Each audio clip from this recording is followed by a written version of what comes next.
Telangana railway association అధ్యక్షులు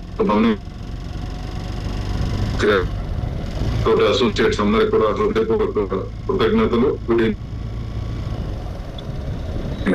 so ఇవాళ railway concept గురించి ఒకసారి డిస్కస్ చేద్దామండి. కొత్తగా సుబ్బారెడ్డి గారు, తర్వాత వారి టీం జగదీశ్వర్ గారు, ఇంకా మిగతా వాళ్ళందరూ వచ్చారు. వారికి కూడా స్వాగతం పలుకుతా ఉన్నాం. సో ఒక చిన్న రిక్వెస్ట్ ఏంటంటే, ఎవరైతే మీరు హైదరాబాద్ లో ఉన్నారో, హైదరాబాద్ నుంచి మీటింగ్ అటెండ్ అవుతున్నారు, సో రేపు కుకట్పల్లిలో నేను అవైలబుల్ ఉంటానండి. సో మనం పర్సనల్ గా కలవగలిగే వాళ్ళు ఎవరు ఉంటే కనుక మార్నింగ్ 10:30 నుంచి నేను ఇక్కడ కుకట్పల్లి ఆఫీస్ లో ఉంటా. ఆఫీస్ అడ్రస్ కూడా మీకు షేర్ చేయడం జరిగింది. ఇది నా వైపు నుంచి ఒక చిన్న రిక్వెస్ట్ అండి. పోతే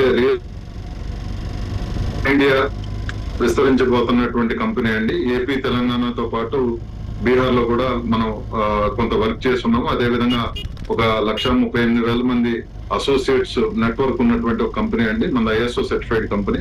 ప్యూర్లీ ఇది ఒక మార్కెటింగ్ కంపెనీ. సో ఏం మార్కెటింగ్ చేస్తామంటే, రియల్ ఎస్టేట్ తో స్టార్ట్ అయ్యి దాంతో పాటుగా ఒక 99 సర్వీసెస్ పైన మన దాంట్లో యాడ్ చేసుకుంటూ వెళ్తాం.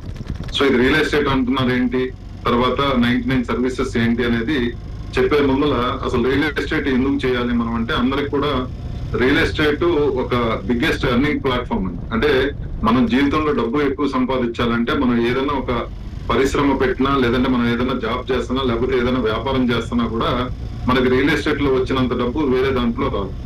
సో రియల్ ఎస్టేట్ ఒక ట్రాన్సాక్షన్ చేస్తే ₹1,00,000 కమిషన్ తీసుకునేటువంటి పరిస్థితి ఉంది. అయితే ఈ సెక్టర్ అంతా కూడా అసంఘటిత రంగం, అంటే అనార్గనైజ్ సెక్టర్ గా ఉంది. కాబట్టి దీంట్లో అంటే ₹1,00,000 తీసుకోవాలి అంటే మనకి ఏ రకమైనటువంటి స్కిల్స్ ఉండాలి.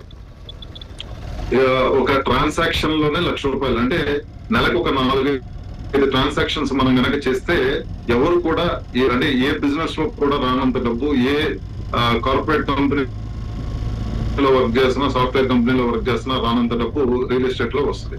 అయితే ఖచ్చితంగా ఇక్కడ గమనించాల్సిన విషయం ఏంటంటే, మనం ఈ డాక్టర్స్ ఎవరైతే ఉంటారో, లేకపోతే ఇంజనీర్స్ ఎవరైతే ఉంటారో, అడ్వకేట్స్ ఎవరైతే ఉంటారో, చార్టర్డ్ అకౌంటెంట్స్ ఎవరైతే ఉంటారో, వాళ్ళు కొన్ని లక్షలు వాళ్ళు సంపాదిస్తూ ఉంటారు.